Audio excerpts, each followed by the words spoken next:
श्री शिवाय नमस्तुभ्यम। दोस्तों 8 जून 2022 को महिष नवमी है। दोस्तों नवमी तिथि को आप एक ऐसा उपाय कर सकते हैं जिस उपाय को करने से आपकी सुनने की शक्ति और आपकी देखने की शक्ति बिल्कुल ठीक हो जाएगी। ठीक है, अगर आपको सुनाई नहीं देता है या आपको दिखाई नहीं देता है सही से, तो अगर आप इस उपाय को करते हैं पूरे विश्वास के साथ तो निश्चित ही आपकी जो समस्या है ये दूर हो जाएगी। और अगर आपकी आँख है तो आपका वह चश्मा भी जाएगा, आपको दूर का पास ज़्यादा दिखाई देता होगा तो वो सभी कुछ ठीक हो जाएगा। आपकी आँखों से जुड़ी हुई या आपकी कानों से जुड़ी हुई जितनी भी प्रकार की समस्याएं सभी कुछ ठीक हो जाएगी इस नवमी तिथि के उपाय से।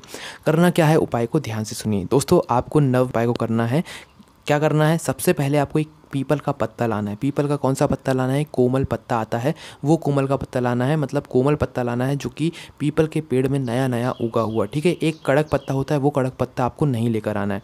तो आपको पीपल के पेड़ से एक नया पत्ता तोड़ लेना है जो कि कोमल होगा। उस कोमल पत्ते को लाइए, उस कोमल पत्ते के ऊपर पीला चंदन घिसिए। ठीक है, पीला चंदन ऐसे घिस लीजिए, बिल्कुल अपने परिश्रम से अपने हाथों से घिस लीजिए। घिसने के बाद अब इस पीपल के पत्ते को लेकर जिस पर आपने जो है पीला चंदन घिसा है, इसे शिव जी के मंदिर लेकर जाइए। कब जाना है, मध्याह्न के समय, जब शिव जी का पूजन आरती सब कुछ हो चुका हो, कोई जल ना चढ़ा रहा हो, कोई पूजन आराधना ना कर रहा हो, शिव जी का श्रृंगार हो चुका हो, उस समय उसके बाद आपको जाना है जब शिव जी बिल्कुल आनंद में आराम कर रहे हो। ठीक है, तो उस समय आपको शिव जी के मंदिर जाना है। शिव जी के मंदिर जाने के बाद इस पीपल के पत्ते को लेकर जाना है जिसपे आपने पीला चंदन घिसा हुआ है और शिव जी के सामने जाकर बैठ जाना है। अब शिवलिंग और जलाधारी के बीच में जो कटी भाग होता है जिसके ऊपर शिवलिंग रखा हुआ होता है, तो वो शिवलिंग रखे होने का जो गोलम गोल जो भाग होता है उसे हम कटी भाग कहते हैं। ठीक है, तो उस कटी भाग के पास में आपको इस पूरे पीले चंदन का लेपन करना है। कैसे करना है, अपनी जो है तीनों उंगलियां ले लो सीधे हाथ की। कौन सी तीनों उंगलियां, जिससे आप लोग त्रिपुंड लगाते हो। ठीक है, वह तीनों उंगलियां ले लो, उन तीनों उंगलियों में पूरे में अपने चंदन लगा लो जो कि आप लोग पीपल के पत्ते पर लाए हैं। उस पूरे चंदन को लगा लो और जो है आपको कटी भाग के पास में उसे पूरे में फेर देना है। ठीक है, मतलब पूरे में लगा देना है। ठीक है, जो कि शिवलिंग के जो कटी भाग होता है ना उस स्थान पर उसके पास में आपको पूरे में पूरा चंदन आपको उसी जगह पर अपनी तीनों उंगलियों से लगा देना है। ठीक है, लगाने के बाद आपको इन्हीं तीनों उंगलियों को, कुछ भी आपको अलग से चंदन नहीं लगाना है, इन्हीं तीनों उंगलियों को अशोक सुंदरी वाले स्थान पर स्पर्श करा देना है। ठीक है, स्पर्श कराने के बाद कुछ समय तक उस चंदन को वहाँ पर लगे रहने दो। कुछ समय बाद उस चंदन को क्या करो, आप लोग निकाल लो। ठीक है, निकालने के बाद उसी वापस से पीपल के पत्ते के ऊपर रख लो। पीपल के पत्ते के ऊपर रखने के बाद अब आप इसे अपने घर ले आओ। घर लाने के बाद इसे किसी भी डिब्बी में भर लो।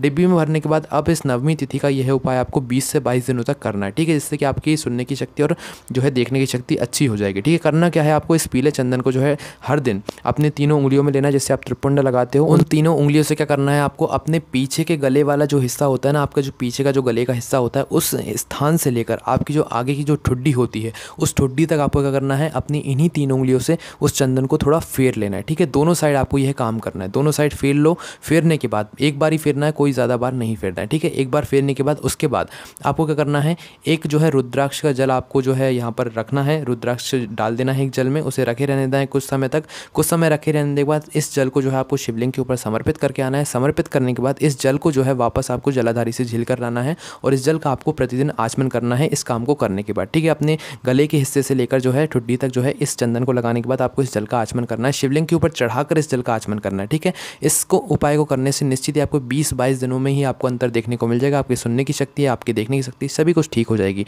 आपको कोई भी समस्या आती तो कमेंट करके पूछ सकते हैं। ज़्यादा जानकारी के आप लोग हमारी वेबसाइट भोलेनाथ भक्ति का भी सहारा ले सकते हैं। कोई भी समस्या आती कमेंट करके पूछ सकते हैं। ओम नमः शिवाय, जय भोले बाबा, श्री शिवाय नमस्तुभ्यम।